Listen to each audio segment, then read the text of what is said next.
नमस्कार, TV9 मराठीमध्ये आपल्या सगळ्यांचं स्वागत। मी निखिला। महत्त्वाची बातमी, वरिष्ठांच्या भेटीसाठी मुख्यमंत्री देवेंद्र फडणवीस आता दिल्लीमध्ये दाखल झाले, तर उपमुख्यमंत्री अजित पवार दिल्लीसाठी रवाना झाले आहेत। उपमुख्यमंत्री एकनाथ शिंदे दिल्लीमध्ये जाणार की नाही या संदर्भात चर्चा सुरू आहे। खातेवाटपाचा तिढा न सुटल्यामुळे दिल्लीमध्ये बैठक होण्याची शक्यता असल्याची माहिती सूत्रांकडून मिळते।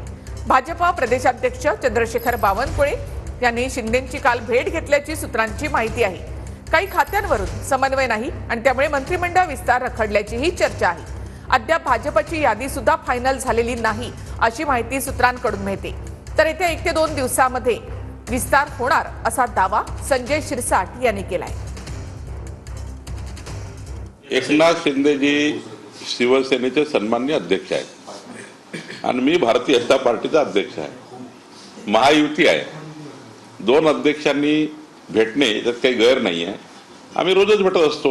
मुख्यमंत्री साहेबांनी जे काही घोषणा केली की मंत्रिमंडळ अधिवेशनाच्या पूर्वी मंत्रिमंडळाचा विस्तार केला जाईल, म्हणून कदाचित या सगळ्या स्पीडली बैठका होत आहेत। मॅक्झिमम 2 ते 3 दिवसांमध्ये हा विस्तार होण्याची शक्यता आहे। आम्ही सांगितलेली भूमिका आहे की गृहमंत्रीपद आम्हाला मिळावं, पण शेवटी 3 जणांचं सरकार असल्यामुळे खातेवाटप सुद्धा करण्याचा तिघांना अधिकार असल्यामुळे खातेवाटप ते त्यांच्या पद्धतीने ठरवतील। 20 दिवसानंतर सुद्धा जर मंत्रिमंडळाची स्थापना होत नसेल, गृह खातं कोणाकडे हे ठरत नसेल, तर या राज्यातल्या कायदा सुव्यवस्थेवरती प्रश्न निर्माण होतोय आणि या राज्यातली कायदा सुव्यवस्था पूर्णपणे उद्ध्वस्त झालेली आहे।